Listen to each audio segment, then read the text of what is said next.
Another set of 164 Nigerian returnees from Libya have been brought back into the country by the International Organization for Migration, IOM, early on Friday.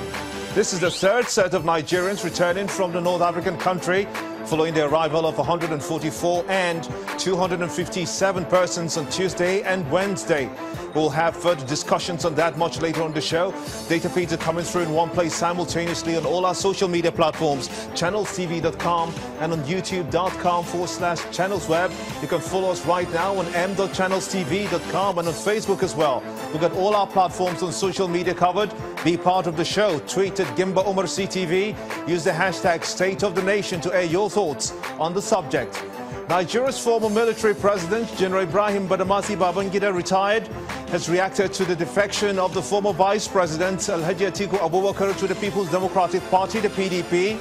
The reaction comes 3 days after the former vice president announced that he was returning to the PDP following his resignation from the All Progressives Congress, the APC, last month. IBB, as fondly called, said that Atiku's case was not the first in the country and that he had the right to associate himself with any political party of his choice. In his words, PDP will see one of the best conventions like never before.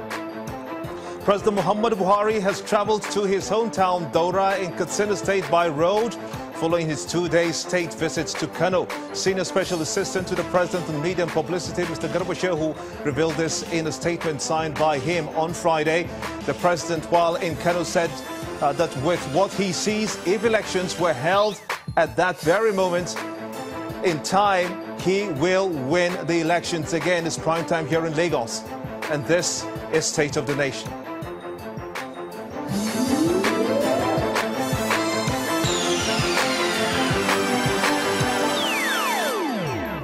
Ken Okolobo is a member of the PDP and former commissioner in Delta State, also a member of Planning Committee of the Convention. He joins me from our Abuja studios. I want to thank you so much indeed for coming at this time.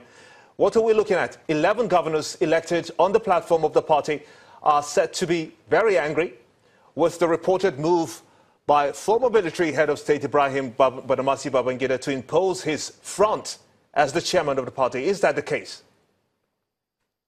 No, I don't think you're right. I wonder where that statistic is actually coming from. Incidentally, you're listening to the chairman of the Convention Planning Committee, who is my governor, Senator Ifeanyi Okowa. He said he was not even going to participate in the process once he had become the chairman of the Planning Committee. And so even those who are delegates, who are members of the committee, have all been told to stay off voting. Why this is being done is that he wants to avoid a situation where there will be a case of saying that there is imposition in terms of the voting process not being compromised. Ibrahim Babangida is a very senior leader of a party, and everybody respects Ibrahim Babangida, who has remained steadfast despite the fact that he had tried to come back by way of becoming the president of this country and never got around to getting the ticket from the PDP. He has remained with the PDP and has remained one man who people take his advice very seriously. I don't think Babangida will want to involve himself in terms of imposition of any candidate. What we're going to see tomorrow, it's going to be a make or mark process for a party. Why do we say this? If the process is not seen to be free and fair, then it is going to lead to the disintegration of our party. And we don't wish that to happen. And that is why the Planning Committee has put everything in place. I'm sure you heard the speakers that were on the program that just finished. They are also members of the committee. They clearly told you that it's going to be one of the best processes that you would have seen in terms of electioneering in primaries. Because impunity is what we have complained of in our party, and that impunity would only remain if the elections will lead to the national chairman. And you see, we only just keep talking about the national chairman. I'm happy you have broken it down that there are other offices, 21 offices are there to be contested for, not only that for the national chairman. But so every single office should be seen to have been earned by way of a free and fair process. So I don't think it will be a case of 11 governors getting angry. We have 25 states, don't forget, that don't have governors. And those 25 states are also going to be part of this process tomorrow. Interesting. Well, if you say that's what it is, then let's see how that plays out in the coming days. And possibly after tomorrow, we'll begin to see the true pictures of whether or not there is a sense of imposition whatsoever. But microzoning is not sitting very well with the northern caucus of the party, the PDP. Do you see that as a strain that could bring controversy for the party now that it's trying to mend its house, as you say? Well, if I may comment, it was in Port Harcourt the issue of microzoning first emerged when it was agreed that the Southwest should be the zone that should present the national chairman. But the party has since moved on, and about 9 candidates have been cleared for the elections for tomorrow. Some people would say zoning promotes mediocrity, but zoning in the PDP is done in such a way to give every zone a sense of belonging and a sense of responsibility. I think the best candidate will emerge tomorrow from those who have indicated their interest. The Southwest is presenting about 6 candidates. It would have been desirous if they had come with a consensus candidate. And the South-South is presenting about 2 candidates. But you know, in every contest, you have the front-runners, and the front-runners are there. And within that, just like the way we had the elections in Anambra, you had 37 governorship candidates, but it was only about 4 that ended up being the front-runners.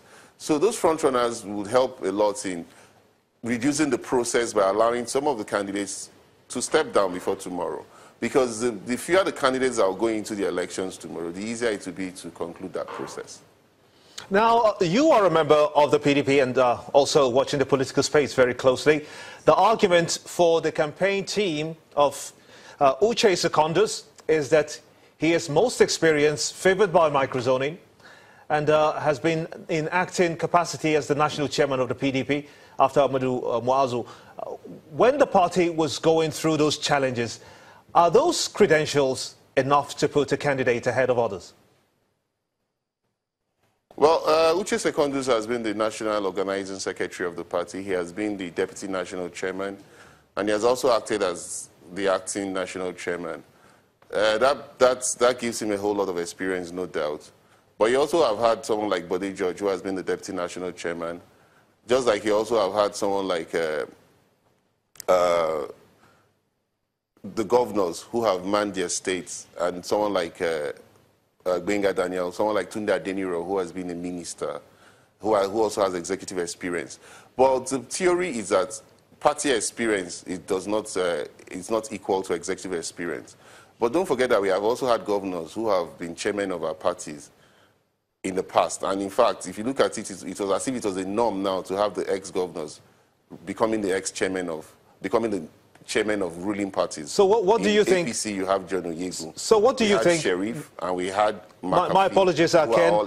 But what do you think will be the deciding criteria in voting by the delegates tomorrow? Well, the deciding criteria is we want this party. I mean, it's interesting that as an opposition party, you can see the interest the whole country is having in our party. So we want the best candidate to emerge tomorrow. So the criteria the delegates are going to have tomorrow will be a conviction of who is going to move this party forward. And the best person who is going to be able to balance this party and rid it of the impunity, which has been the issues that have helped to ruin the party in the past, and position us for elections in 2019, because we believe that by 2019, we'll be able to get ourselves back to Aso Rock if we put our acts together. But certainly tomorrow, we have the front runners. We have Uche Secondus, we have Professor Tunde Adeniro, we have Dopesi, and a couple of others. So definitely someone is going to emerge tomorrow as a chairman of the party. Take your pick. Take your pick. Take your pick. The processes that have been put in place. Take your pick, Ken. Who do you think is going to advance tomorrow? Who do you think will be chairman? I wouldn't know. How would I take a pick? I wouldn't know who's going to advance. Okay, thank you so much indeed, Ken Okolobo, a member of the PDP. Thank you so much indeed from our Abuja studios for talking to us here on State of the Nation.